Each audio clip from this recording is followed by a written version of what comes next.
dealing with the children of Israel as they were on their way to the promised land.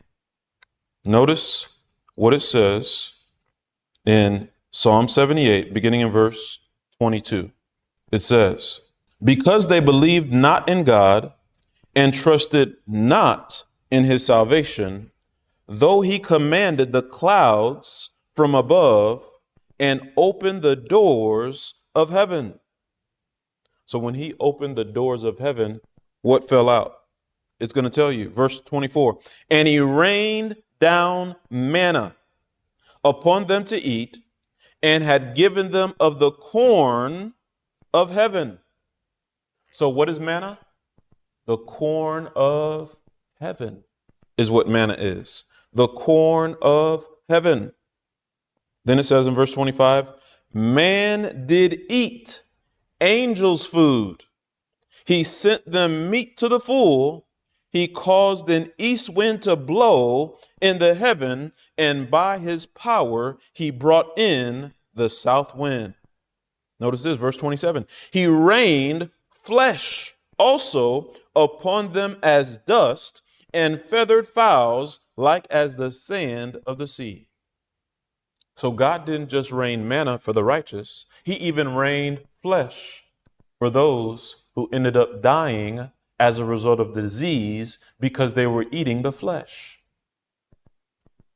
He sent his rain upon the just and the unjust. But again, corn is mentioned in connection with rain. And the corn is angels' food. There's a spiritual lesson as well as a physical one, and God uses the physical things or the natural things that we are familiar with to teach spiritual truth. The children of Israel were on their way to the promised land, and God gave them manna to eat. He was changing their diet from the flesh-based diet that they were eating in Egypt. And he wanted them to leave off the flesh-based diet from Egypt. And he changed their diet before they entered the promised land. He changed their diet before they entered the promised land. Well, somebody may try to fight that. Well, look at where he brought the quail. When the quail fell in the camp, he sent it a day's journey outside of the camp.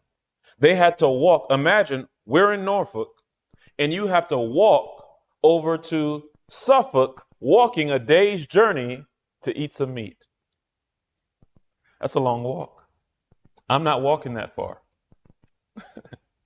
Especially not for meat, not for some bird. But understand, God didn't want it in the camp.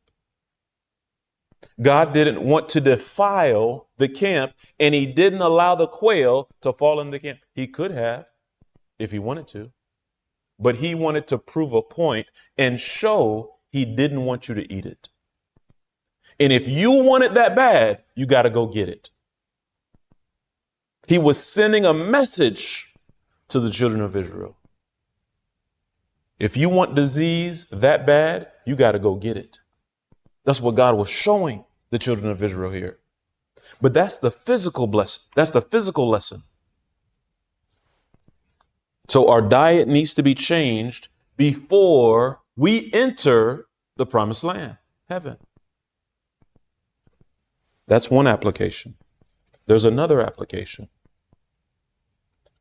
Manna is angels' food. It's heavenly food. This was something new that they never ate before.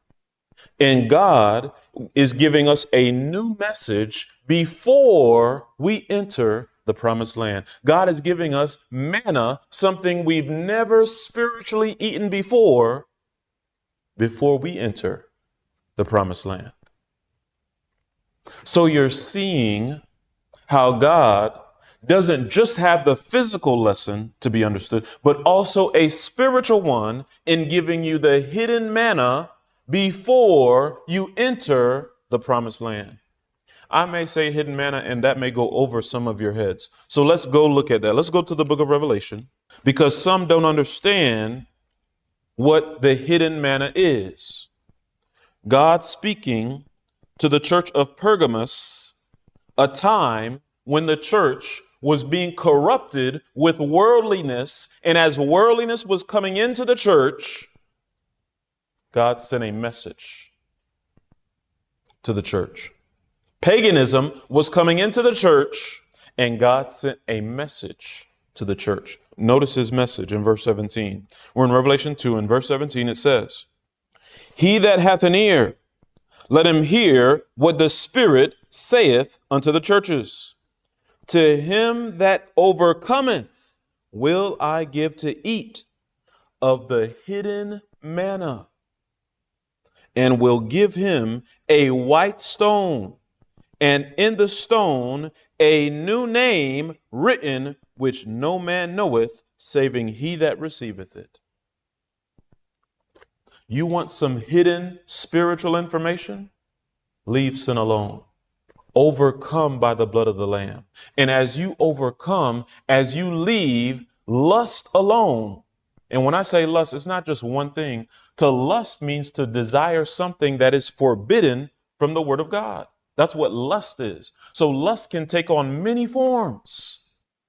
And lust, when it hath conceived, bringeth forth sin. People give into sin because of their heart's lust. Whatever they are desiring that the word of God forbids. You're lusting after things you ought not. That's why the heart must be transformed and changed by the gospel of Christ. And Christ is able to enable you to overcome. This is the beauty of the gospel. You let go of the sin and you say, "Lord, take it. You can have it. I don't want it anymore." And then God now empowers you to live righteously above sin, even overcoming sin. And to those who overcome, God will give the hidden manna. And those who are coming into contact with the fourth angel's message are partaking and eating the hidden manna. What has been hidden, God has now revealed, because we are in the time frame of the fourth angel. We are in the time frame when the Sunday law is about to be passed. We are in the time frame where probation is about to close. Therefore, God is giving his hidden manna to the flock. So we saw the connection between manna, corn, Sabbath, the commandments. There's a specific message the church is to partake of and eat at this time.